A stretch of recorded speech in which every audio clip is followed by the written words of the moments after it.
नमस्कार, आप देख रहे हैं न्यूज 24। मैं आपके साथ पूजा राठौर शर्मा। और देखिए, इस बीच एक बड़ी खबर वाराणसी से आ रही है, जहां एक ही परिवार के 4 लोगों की हत्या कर दी गई। मरने वालों में महिला और उसके 3 बच्चे शामिल हैं।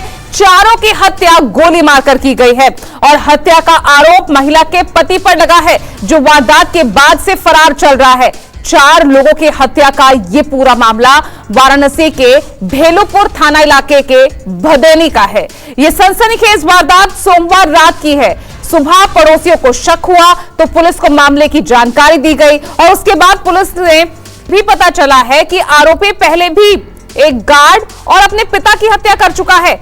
हालांकि अब इस जघन्य हत्याकांड को क्यों अंजाम दिया गया, इसकी पुख्ता वजह अब तक सामने नहीं आई है, लेकिन जो जानकारी मिल रही है उसके मुताबिक आरोपी राजेंद्र गुप्ता तंत्र क्रिया की वजह से परिवार को खत्म उसने किया है। अब सूत्रों के मुताबिक आरोपी किसी तांत्रिक के संपर्क में था और उसे लगता था कि उसकी पत्नी उसकी तरक्की में बाधा बन रही है और इसीलिए पूरे परिवार का ही खात्मा कर दिया। फिलहाल पुलिस आरोपी की तलाश में संभावित ठिकानों पर दबिश दे रही है। ज्यादा जानकारी के साथ मेरे सहयोगी मानस श्रीवास्तव सीधा जुड़ रहे हैं। मानस, ये मामला क्या नजर आ रहा है? वाकई तंत्र मंत्र के चक्कर में ही पूरे परिवार को खत्म कर डाला राजेंद्र गुप्ता ने? देखिए, राजेंद्र के बारे में पता चला है कि आपराधिक प्रवृत्ति का व्यक्ति है, अपने पिता और भाई एक गार्ड की हत्या का आरोपी है। और आज सुबह जब ये 4 शव मिले, उस वक्त जब पुलिस ने तफ्तीश शुरू की तो मालूम हुआ कि राजेंद्र यानी जो मृतका है उसका पति और 3 बच्चों का पिता ये फरार है। पुलिस की शक की सुई सीधे उसी की तरफ गई और उसकी तलाश की जा रही है। फिलहाल कई टीमें लगी हुई हैं। भेलुपुर थाना क्षेत्र का यह मामला है। बताया गया है कि हत्या बीती रात की गई है। फिलहाल मौके पर फॉरेंसिक एक्सपर्ट्स की भी टीम भेजी गई, क्योंकि सभी संभावनाओं पर विचार किया जा रहा है। अभी तक जो शक की सुई है वो राजेंद्र जो यानी मृतका का जो पति और 3 बच्चों का पिता है उसी पर है, उसी की तलाश की जा रही है। फॉरेंसिक एक्सपर्ट्स ने बहुत सारे साक्ष्य जुटाए हैं। फिंगरप्रिंट एक्सपर्ट्स भी वहां पर उन्होंने भी नमूने कलेक्ट कर लिए हैं और अब ये कहा जा रहा है कि पुलिस इस मामले में इन्वेस्टिगेट कर रही है। इलेक्ट्रॉनिक सर्विलांस की मदद से लोकेशन ट्रेस की जा रही है राजेंद्र की। राजेंद्र का मोबाइल नंबर पुलिस के हाथ लग चुका है, उसी के जरिए ये लोकेशन ट्रेस की जा रही है। फिलहाल वाराणसी में भी तक लोकेशन नहीं मिली, जैसा कि हमारे सूत्र बता रहे हैं। तो लग रहा है कि शायद कहीं बाहर भाग गया है। पुलिस की जो पहली कोशिश है वो ये है कि राजेंद्र पकड़ में आएगा, उसके बाद ही पूरा हत्या का कारण साफ हो सकेगा कि आखिर मोटिव क्या था, क्यों हत्या की। क्योंकि सिर्फ पत्नी से विवाद होता तो पत्नी की हत्या करता, 3 बच्चों की भी हत्या कर दी। लिहाजा इस पूरे मामले में कई सारे ऐसे सवाल हैं जिनके जवाब पुलिस को तलाशने और इन सभी सवालों के जवाब सिर्फ राजेंद्र दे सकता है। लिहाजा राजेंद्र की तलाश में वाराणसी पुलिस की कई टीमें एक साथ काम कर रही हैं। बिल्कुल, और ऐसे में जिस तरह से आप कह रहे हैं कि आपराधिक प्रवृत्ति का है, पहले भी गार्ड अपने पिता की हत्या कर चुका है और ऐसे में जो तस्वीरों में नजर आ रहा है कि बाकी 2 बच्चे तो छोटे हैं लेकिन एक तो बड़ा बेटा है, आखिर कैसे इस हत्या को अंजाम दिया और किस होशियारी से वो फरार होने में भी कामयाब रहा, यह भी एक बड़ा सवाल।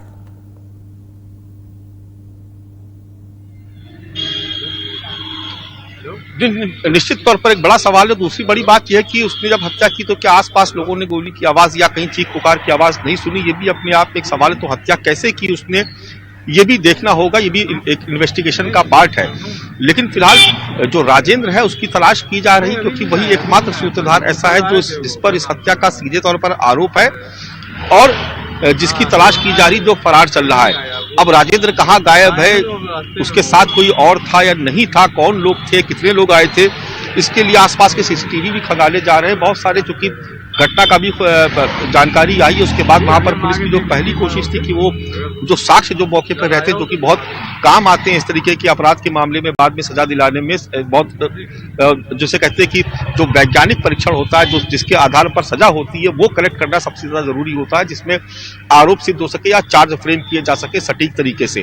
तो ये पुलिस के लिए बहुत जरूरी है। लेकिन सीसीटीवी की मदद से ये पता चल सकता है कि कितने लोग आए थे, कौन लोग थे, क्या राजेंद्र अकेला था, उसके साथ कोई और भी था, हथियार कैसे आया, क्या घर के भीतर पहले से लाके रखा गया था, क्या साथ में लेके आया। तो ऐसे बहुत सारी चीजें जो इन्वेस्टिगेशन का पार्ट है और पुलिस इसलिए आसपास के सीसीटीवी इनको भी तलाश रही है, इनको भी खंगाल रही है। ठीक है मानस, आप लगातार बने रहिएगा। इस मामले को लेकर डीसीपी उनका क्या कुछ कहना है वो भी सुन लीजिए। अभी बेलूपुर थाना क्षेत्र में ये सुबह 112 पे सूचना मिली थी कि एक ही परिवार के बीवी और 3 बच्चों की हत्या कर दी गई है। यहाँ पे तत्काल मौके पे पुलिस पहुंची थी और इनकी जो यहाँ पे माता जी रहती थी, उन्होंने बताया कि ये पारिवारिक विवाद कुछ चल रहा था इनका पिछले कुछ वर्षों से, उसी में ये हत्या हुई है। अभी पुलिस इसमें जांच कर रही है कि किसने ये कारित की है हत्या और क्या कारण रहा। राजेंद्र गुप्ता के ऊपर पूर्व में भी मुकदमा चला है हत्या का 1997 में, उसके बाद इसके पर 2 और मुकदमे रहे हैं और अभी ये फरार हैं। अभी इनकी तलाश जारी की जा रही है। लगभग कितने बजे की घटना है ये? लगभग कितने बजे की? ये देर रात्रि की है, क्योंकि जिस अवस्था में शव मिले हैं वो ऐसा प्रतीत हो रहा है कि जैसे वो सोए हुए थे और उसी टाइम गोली मार के हत्या की गई है। सर, कितने लोगों की हत्या हुई है और क्या उम्र है लगभग? इसमें जो पत्नी है वो उनकी उम्र है 45 साल और 3 बच्चे हैं जिनकी 25, 15 और 16 साल है उम्र। और मानस लगातार हमारे साथ ज्यादा जानकारी के साथ जुड़े हुए हैं लाइव लखनऊ से ही। मानस, मैं ये थोड़ा सा समझना चाहूंगी, क्योंकि जिस तरह से जानकारी मिल रही है इससे पहले भी एक गार्ड की और खुद अपने पिता की हत्या ये शख्स कर चुका है। अब ऐसे में किस तरह की प्रवृत्ति, किस तरह कोई दिक्कतें परिवार में सामने आ रही थी? क्योंकि यहाँ पर जो पुलिस के अधिकारी है वो पारिवारिक विवाद की बात कर रहे हैं, वहीं ये भी सामने आ रही है कि तांत्रिक के चक्कर में पत्नी उनकी तरक्की में बाधा बन रही थी, ये भी मामला सामने आ रहा है। तो इसको लेकर क्या अपडेट, क्या जानकारी मिल रही है?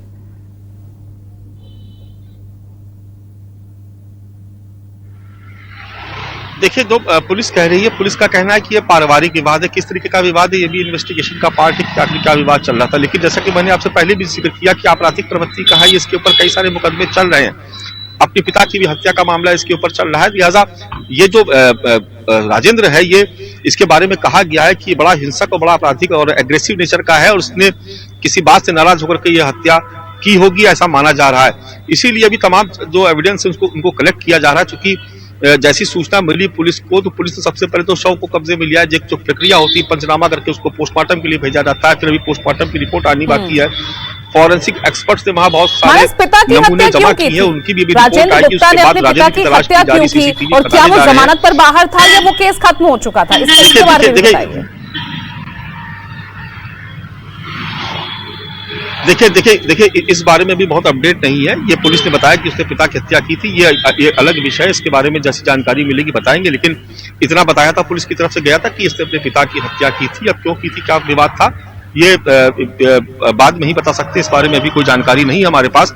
अभी जो जानकारी है वो इतनी ही है कि पुलिस राजेंद्र को तलाश रही है। उसके लिए कई टीमें गठित की गई हैं। क्राइम ब्रांच की भी टीम को लगाया गया है। इलेक्ट्रॉनिक सर्विलांस की मदद ली जा रही है। जो उसके दोस्त हैं, जो उसके खासतौर से जिनसे वो लगातार संपर्क में था, उनसे भी पुलिस बात कर रही कि आखिरी बार किससे बात हुई थी, कहाँ कहाँ वो गया था। तो वो एक पूरा CDR निकाला गया है। उससे पुलिस लोकेशन भी ट्रेस कर रही है और उन लोगों से भी बात कर रही जो उसके बेहद करीबी थे। बहुत सारी चीजों का खुलासा अभी होने में वक्त लगेगा, लेकिन इतना जरूर है कि पुलिस की पहली कोशिश ये है कि किसी भी तरीके से राजेंद्र को गिरफ्त में लिया जाए। बिल्कुल, इतना जघन्य अपराध यहाँ पर एक करा है, गोलियां चलाई गई है, 4 लोगों को मारा गया है, बावजूद इसके फरार है, जांच चल रही। बहुत बहुत शुक्रिया आपका मानस इस तमाम जानकारी के लिए।